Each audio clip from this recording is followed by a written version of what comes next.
Iran और America, हजारों kilometre दूर इनके बीच छिड़ी एक जंग की आंच अब धीरे धीरे हम सबके घरों तक पहुंच रही है।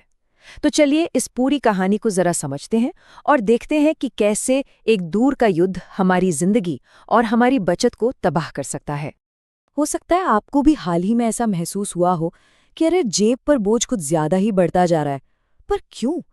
देखिए, टीवी पर तेहरान को जलते देखना एक बात है, लेकिन जब उस आग की आंच हमारी जरूरतों पर पड़ने लगे तो इस युद्ध को देखने का नजरिया ही बदल जाता है। इसकी सबसे पहली मार पड़ी है हमारी रसोई पर। घरेलू एलपीजी सिलेंडर के दाम तो बढ़ ही चुके हैं और कई शहरों में तो कमर्शियल सिलेंडर की सप्लाई ही रोक दी गई है। नतीजा, वो ब्लैक में बिक रहे हैं। हालात ऐसे बन रहे हैं कि गैस एजेंसी के सामने फिर से लंबी लाइनें लगने का डर सता रहा है। और इसका असर सिर्फ घरों तक सीमित नहीं है। कमर्शियल सिलेंडर की कमी और बढ़ती कीमतों के कारण बेंगलोर, चेन्नई और मुंबई जैसे बड़े शहरों में कई होटल और रेस्टोरेंट्स या तो बंद हो गए हैं या फिर बंद होने की कगार पर हैं। मतलब किसी का धंधा ही चौपट हो रहा है। और अगर कहीं आने जाने का प्लान है तो वो भी अब महंगा पड़ने वाला है। एयरलाइन कंपनियां फ्यूल सप्लाई के संकट को देखते हुए हवाई किराए बढ़ा रही हैं। एयर इंडिया ने तो घरेलू रूट्स पर फ्यूल सरचार्ज लगा भी दिया है और अंतर्राष्ट्रीय रूट्स पर भी अतिरिक्त चार्ज बढ़ा दिए हैं। तो इन सब समस्याओं की जड़ आखिर है क्या?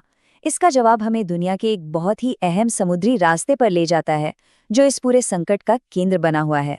ये है हॉर्मुज़ की खाड़ी। ये एक ऐसा रणनीतिक चोक पॉइंट है, मतलब एक ऐसा संकरा रास्ता जहां से दुनिया का व्यापार और ऊर्जा की सप्लाई चलती है। और अब इसी रास्ते को लगभग बंद कर दिया गया है। जरा सोचिए, दुनिया का लगभग 20% तेल और एलएनजी का एक बहुत बड़ा हिस्सा इसी छोटे से रास्ते से होकर गुजरता है। अब ईरान ने इसी ग्लोबल एनर्जी चोक पॉइंट पर नकेल कस दी है। खबरें तो यहां तक आ रही हैं कि वहां जहाजों को तबाह करने के लिए माइंस भी बिछाई जा रही हैं। देखिए, ईरान ये जानता है कि वो अमेरिका से सीधी लड़ाई में शायद न जीत पाए, इसलिए वो एक अलग ही खेल खेल रहा है। अमरीकी ताकत का जवाब वो इकोनॉमिक चोकिंग से दे रहा है, यानी दुनिया की आर्थिक लाइफलाइन को ही रोककर सबको घुटनों पर ले आना। तो अब सवाल ये है कि इस वैश्विक संकट की सबसे भारी कीमत भारत को ही क्यों चुकानी पड़ रही है? कुछ आंकड़े हैं जो इस कहानी को और भी साफ कर देंगे। हम अपनी ज़रूरत का 85% से भी ज़्यादा कच्चा तेल बाहर से मंगवाते हैं और इस आयात का एक बहुत बड़ा हिस्सा, करीब 50 से 55%, मिडिल ईस्ट से ही आता है, जो सीधे सीधे इस संकट से प्रभावित है। और ये आंकड़ा तो और भी चौंकाने वाला है। हम और आप जो रसोई में एलपीजी गैस इस्तेमाल करते हैं, उसका 90% आयात इसी हॉर्मुज़ की खाड़ी से होकर आता है। अब शायद तस्वीर साफ हो रही होगी कि एलपीजी की इतनी किल्लत क्यों हो रही है ना? और संकट सिर्फ तेल और गैस तक ही नहीं है। हमारा 1/3 से ज्यादा फर्टिलाइजर यानी खाद भी मिडिल ईस्ट से ही आता है। गैस सप्लाई में कमी के कारण फर्टिलाइजर का उत्पादन पहले ही कम हो गया है, जिसका सीधा असर हमारे कृषि क्षेत्र पर पड़ सकता है। तो कुल मिलाकर भारत के लिए तस्वीर काफी गंभीर है।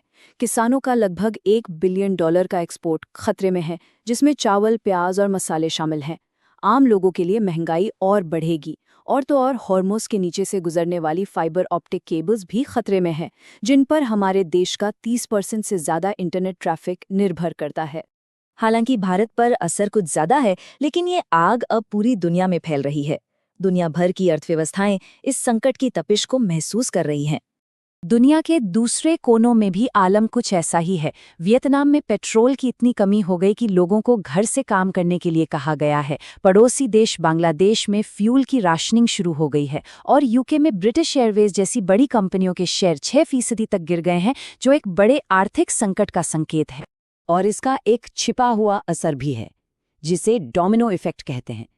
होता यह है कि जब तेल रिफाइनिंग रुकती है तो सल्फर का उत्पादन भी रुक जाता है।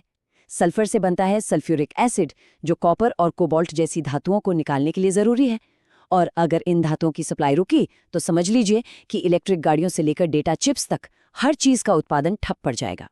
तो सबसे बड़ा सवाल ये है कि ये संकट आखिर कहाँ जाकर रुकेगा? भविष्य में क्या हो सकता है? इसके 2 रास्ते दिखते हैं, एक अच्छा और एक बहुत बुरा। सबसे अच्छी स्थिति तो ये है कि अगर ये जंग आज रुक जाती है, तब भी शिपिंग लेन को पूरी तरह से खुलने और हालात सामान्य होने में 2 से 3 महीने लग जाएंगे। लेकिन सबसे बुरी स्थिति में अगर ये जंग महीनों तक चलती रही तो तेल की कीमतें $120 से ऊपर ही रहेंगी। इसका मतलब वैश्विक मंदी और बड़े पैमाने पर नौकरियों का नुकसान लगभग तय है। तो सबसे जरूरी बात यह है कि इस जंग की असली कीमत ना तो कोई बड़ा नेता चुकाएगा, ना ही कोई देश। ये कीमत चुकाएंगे हम और आप जैसे करोड़ों आम लोग, जिनका इस युद्ध से कोई लेना देना ही नहीं है। ग्रॉसरी के बिल से लेकर ऑटो में बैठने तक का खर्चा सब कुछ बढ़ने लगेगा। आखिर में एक सवाल पर सोचना जरूरी है। ये घटना हमें दिखाती है कि आज की दुनिया में सब कुछ एक दूसरे से किस तरह जुड़ा हुआ है। घूम फिरकर दुनिया की किसी भी कोने में हो रही घटना का असर हम सब पर पड़ता है। ये युद्ध अब सिर्फ टीवी या इंटरनेट की खबर नहीं है, ये एक ऐसी सच्चाई बन गया है जो हमारी रसोई और हमारी जेब को सीधे तौर पर प्रभावित कर रही है।